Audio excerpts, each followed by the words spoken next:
Hello everyone, this is Brian at BSN Tech Networks bringing to you another video tutorial on how to manage your website. In this video tutorial we are going to build upon the other video where we discussed how to do simple product management. In that video we explained how to add and manage products on your website.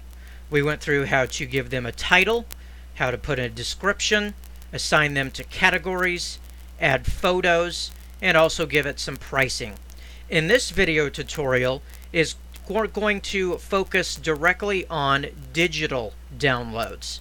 Now, digital downloads are those where somebody can check out and immediately once they make a payment, they will be given an email with a link to download their purchase.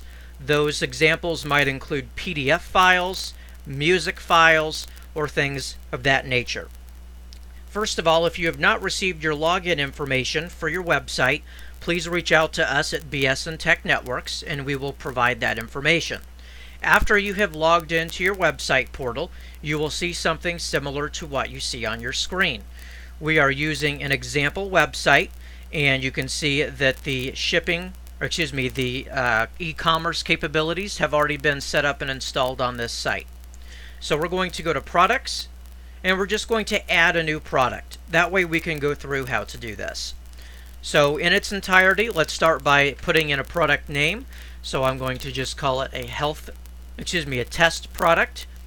This is the box where you put in your description of the product. So this is the description of the product. You can type anything in here and it will appear on the website for visitors to see. Examples include dimensions, weight, what the product does, what features the product has, etc. Okay, so that was just some general information that we put in there. Over here on the side, you have your checkboxes for your categories. Just like in the simple product video, same thing. You will just select what products or categories you want to add the product to. You can choose multiple categories if you want the product to appear in multiple categories. So I'm going to just select uncategorized for this example. Alright, and then we scroll down.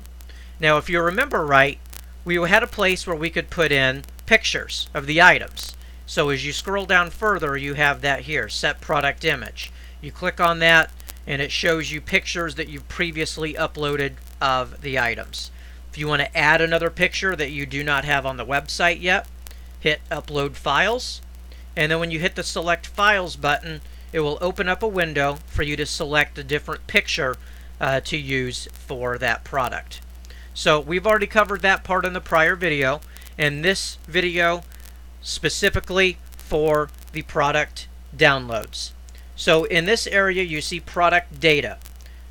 For digital downloads, you want to make this a virtual product, meaning that it's not tangible and it's not shipped, so you check this box. And you also check the downloadable box. When you check the downloadable box, you will have an option appear for you to choose a file or files that the person should be presented with after payment. So when we click downloadable, now you see this section down here appear for downloadable files. Remember to put in a price, so I'm just going to put in a price of say $10. Now for the downloadable files section, same thing that we did with the pictures. When you click add a file, it's going to open up a box.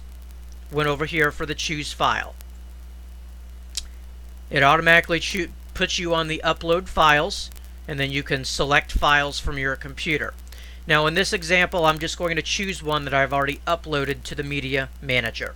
So I'm just going to select this one and hit Insert File.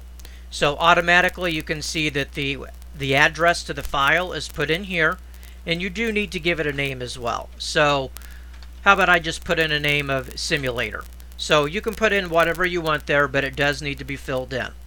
So if you want to add another file, in this example, if there's more than one file that the person receives when they purchase the item, click the Add File button again, and you get another box for you to choose file, and then you can pick a picture or whatever the download is, insert, and then same thing again, it puts the website address for that file and then you will name it as well, Simulator 2. Okay, a couple other settings in here. Download limit. How often do you want the person that purchased this to be able to download it? So essentially, if they click on the link, it's going to increment this counter. So once they click on the link to download, the website is going to say, all right, the person has downloaded it one time. So if they come back a week later and they want to download it again, this is where the limit is set. So how many times do you want that link for them to download it? How many times do you want that to work? We usually just say to leave it to unlimited, because they purchased it, so they should be able to come back to the website in the future and purchase what they have, or excuse me, download what they have purchased. Download expiry. So in this case, how long or how far in the future should they be able to download this? This is in days. So same thing. If it does not have an expiration date, leave this as never. Otherwise, you can put in a number here like 30 for 30 days. And then once you're done, you just come up here and hit the publish button. That's it. So essentially, you have now just created a digital downloadable file for a product on your website. And once a customer makes the payment, they will receive the link to get the download for the item that they purchased. If you have any questions about this video, you can certainly reach out to me at BSN Tech Networks. But otherwise, that is pretty much the entirety of this video on how to do downloadable products. This again is Brian at BSN Tech Networks. Thank you for watching.